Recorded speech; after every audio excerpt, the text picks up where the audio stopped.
The superhero boom as we know it now started out with DC Comics. The Superman movies in the 70s and 80s, the Batman movies in the 80s and 90s really set the table for the Marvel Comics universe that now dominates popular entertainment. But I don't think DC should be relegated to a secondary role with their iconic characters in history. And what's been holding them back are only a few general problems that could probably be corrected. And that's what I'd like to talk about today. The biggest storytelling issues that I think are going on with the DCEU. First, experience. Marvel Films was formed long before DC's film division, and so they've had a lot more time to learn how to make successful comic book movies. But nonetheless, I think there's a basic issue with what DC and Warner Brothers did, because they started handling the movies like normal movies, instead of taking advantage of the many writers and experienced storytellers that work at DC Comics. In Marvel's case, they control the casting and writing and direction of the stories, and hire a director to carry it out. And this is really important to do because writing is really a lot harder than it looks. What you see in the movie theaters has been reworked and rewritten and planned for months or in some cases even years. And a lot of work has to go into things that once they're done, you never even notice, like the logic and continuity of the world. In the case of DC, they've been hiring people who are experienced as filmmakers, but not as experienced with taking on the burden of telling a really long or involved story. There are in fact two types of writers, those who fly by the seat of their pants and those who outline beforehand. But even the writers who fly by the seat of their pants will tell you that that can risk running you into some dead end storytelling-wise. And they're already experienced enough to avoid those for the most part.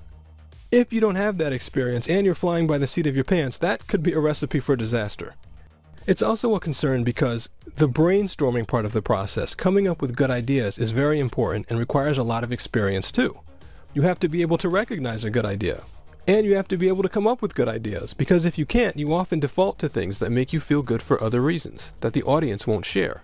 And you can really only avoid that if you have experience structuring a story, and you know what the story needs to have beforehand. I have seen this starting to go in the right direction though, because some of the actors have started working with experienced comic book writers in developing or coming up with notes for the stories. And along the same lines, that experience also lets you use restraint. Television and social media is often based around grabbing people's attention, because people can click or change to something else really quickly. When people are in the movie theater, they don't have that option. They've already paid and they're going to be there watching for the whole 2 hours. But one of the benefits of that is that it lets you build a story properly. You can start out at a low emotional level to match the audience and bring them up with you, which ultimately creates a much more satisfying experience. It seems to me like a lot of the DC movies are in too much of a rush to get your attention and to wow you, which creates a big problem because that's at odds with the way our minds take these things in.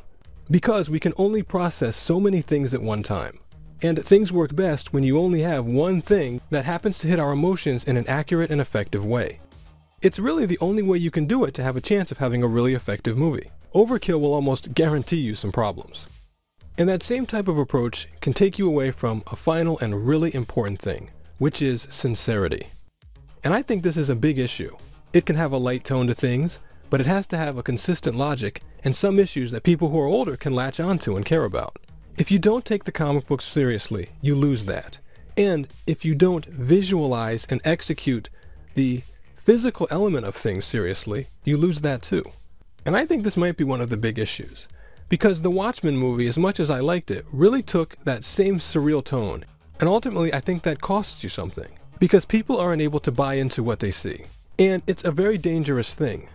Because you won't hear about it in feedback from the audience. No one wants to look like they're not in on the joke. And no one wants to admit to this, but people want to have a genuine experience when they watch a movie. If you show them something that winks too much or is a little too plastic and silly, people won't say anything. But you'll notice that they don't show up next time. It actually affects your box office. And so without that direct feedback, you really have to have a good sense of what you're doing to avoid it. Likewise, dialogue in comic books doesn't always come across well on screen. It's different than reading it out loud and seeing real people do it. And all of this is important, because the excitement of seeing these comic books is really in bringing them to life. That's why people pay so much more for a movie ticket. You have to make that magic happen for them. And DC definitely has the characters and the infrastructure in place to do that. They just have to make sure that they go about it the right way.